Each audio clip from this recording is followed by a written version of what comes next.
it's Dianne at Minerva. I hope you're all having a fabulous week, and today I'm going to share a make with you for this gorgeous dress, and it's McCall's dress, pattern number 7969, and we're going to be making version C, so it's this version here with the double ruffle sleeve, and it's got a frill around the bottom of the skirt as well. And what we're going to be using today is this fabulous viscose chalet. It's Minerva exclusive called Falling Blossom. It's a beautiful, delicate design. I think this would make a lovely wedding dress. You know, a wedding guest. Very pretty. And if you'd like to sew along with me today, everything will be tagged below, so you'll have everything you need. Wash and prepare your fabric before we begin to save on any shrinkage later on. And then make sure that you check the sizing on the back of the packet for whoever you're making it for. When you've done that, we're ready to go and begin cutting our pattern pieces. So let's go and do that together now. So here we have our pattern pieces. So this is your skirt front and back for versions A, B, C and D. We're going to cut two pieces and it's on the fold. So here is the fold line. Make a note of your notches here and these markings. Here we have the bodice back for A, B, C and D. We're going to cut one on the fold here. Note your markings. Here we have your sleeve for B, C and D. We're going to cut two pieces. This is straight grain. Make a note of your markings. Here we have the sleeve ruffle for B and C. We're going to cut two pieces on the fold. The fold line is here. Note your notches. And the bodice front for A, B, C and D. We're going to cut two pieces. This is the centre front and the straight grain. Note your markings. Here we have the skirt ruffle for B and C. You're going to cut three pieces on the fold. Here is the fold. Here we have the sleeve ruffle for C. This time you're going to cut two pieces on the fold and the fold line is here. Make a note of the markings. And here we have the neck binding for all versions. We're going to cut this on the cross grain, so the bias. We have a central fold line here. Note your circles and your notches. We're going to cut two of fabric and two of interfacing.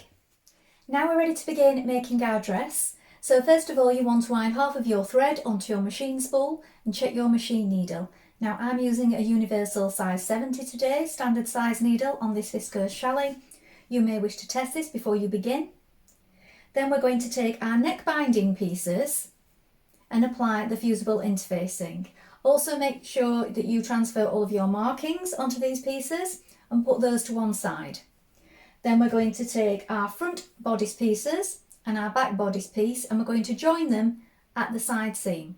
We're going to do that first of all with a 1.5 centimetre seam allowance. Let's do that now. So with right sides facing, you're going to pin your front pieces to your back piece like this at the side seams, matching your notches, pin it in place and we're going to stitch that seam.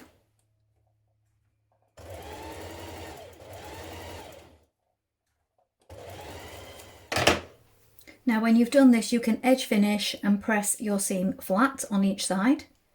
Now you're going to do two lines of gathering stitches along the upper edge of the sleeve. So this is the top of your sleeve and you've got a small circle here and one here.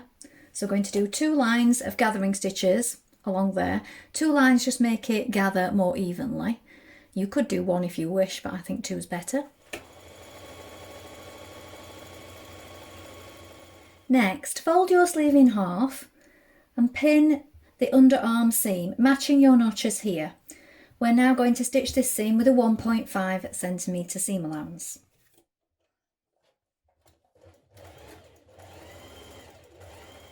Now to create your pleat at the bottom of the sleeve or tuck, you're going to press it up on the fold line here and then you're going to press this down over it like this because this is going to be your stitching line.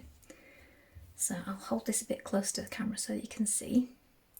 So it's pressed up and then it's pressed back this way to create this tuck just here at the bottom of the sleeve. So here we have our stitching line. So we're now going to stitch through those thicknesses. And you will have this tuck in place, sort of a fold. And here is where the ruffle is going to attach. So we're going to stitch that in place now.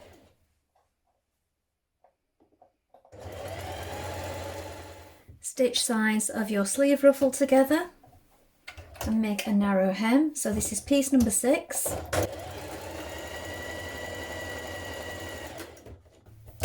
So when you join those sides, you can edge finish or overlock this off.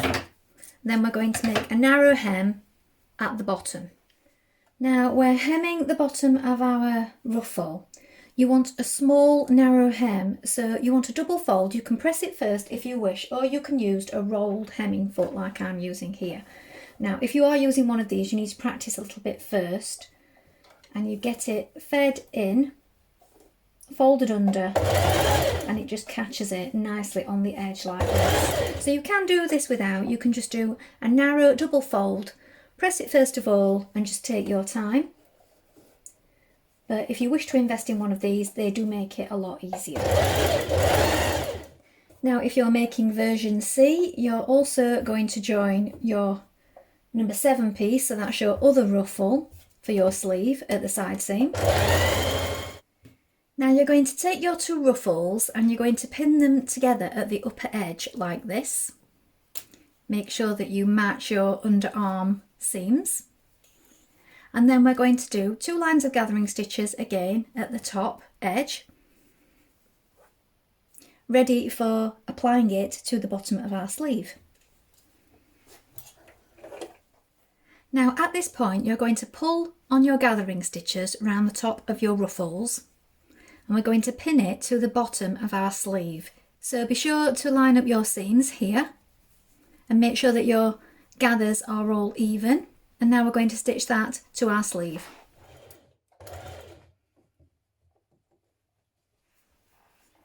Now we're going to pin our sleeve to our armhole edge. So you want to make sure that you line up your seams here, your underarm seam and your side seam, your 2 notches here, and your notch at the front, and line it up with the top there on either side. So we're going to stitch that and then we're going to go over it and stitch it again. Now we're going to stay stitch our neck edge 1.3 centimetres away from the raw edge. Now stitch together your 2 pieces of neck binding at the centre back here where this notch is. You can trim a little off that now. And then on your unnotched edge, you're going to turn in 1.5 and press it. Now you're going to pin your binding to your neck, matching your notches and your circles, your shoulder points here, pulling your gathers between the circles. So at the shoulder you have these gathers here, and then we're going to stitch that in place.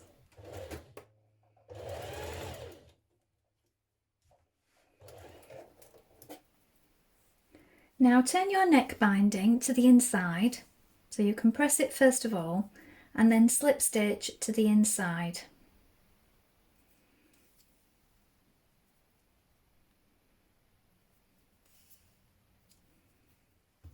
Now we're going to lap our right front over our left front like this, and you line up this central point here, so you've got a marking here on each side which is your central line. Make sure that that's in line.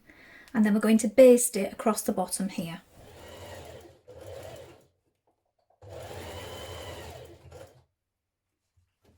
Now take your skirt front and back panels and place them together right sides facing. Now we're going to join the side seams, so match up your notches at the sides here and stitch this seam in place with a 1.5 centimetre seam allowance. Now stitch 2 rows of gathering stitches along the front of the skirt and the back of the skirt. Now you can do it all in one movement all the way around the top of the skirt, but I just find it's better to do it in 2 separate sections so you can gather the front and the back separately. It just makes it easier to get your gathers even.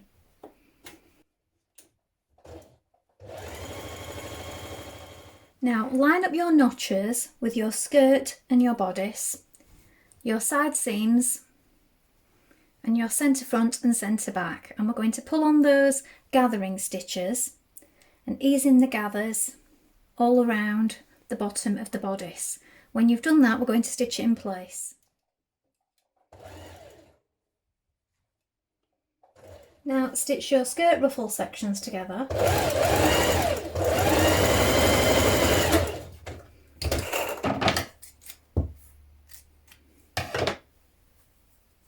Neaten your raw edges. Then we're going to stitch a line of gathering stitches between each seam of these sections. You may wish to do 2. When we've done that, we're going to stitch a narrow hem on the ruffle. Gathering stitches. Now stitch a small hem on the bottom of your ruffle. Turn under a small double fold. Now you're going to pin your ruffle to your dress. So place one seam at the centre back of the dress and the other 2 seams at the circles on the front hem. Distribute your gathers evenly and then we're going to stitch this in place.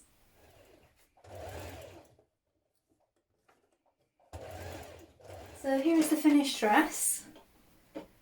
Very much a statement sleeve.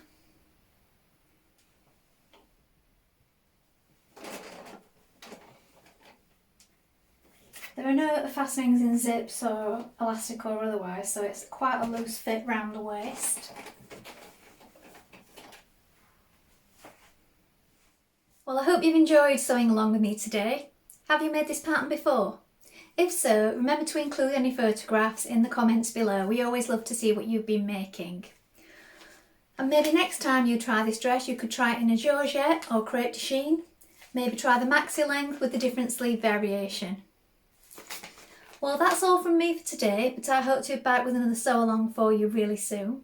Remember to take a look at Minerva Craft Club to get 10% off all your orders for a whole year. And of course you can create a free account with us to join in with our wonderful worldwide sewing community. Thank you so much for watching. Bye for now.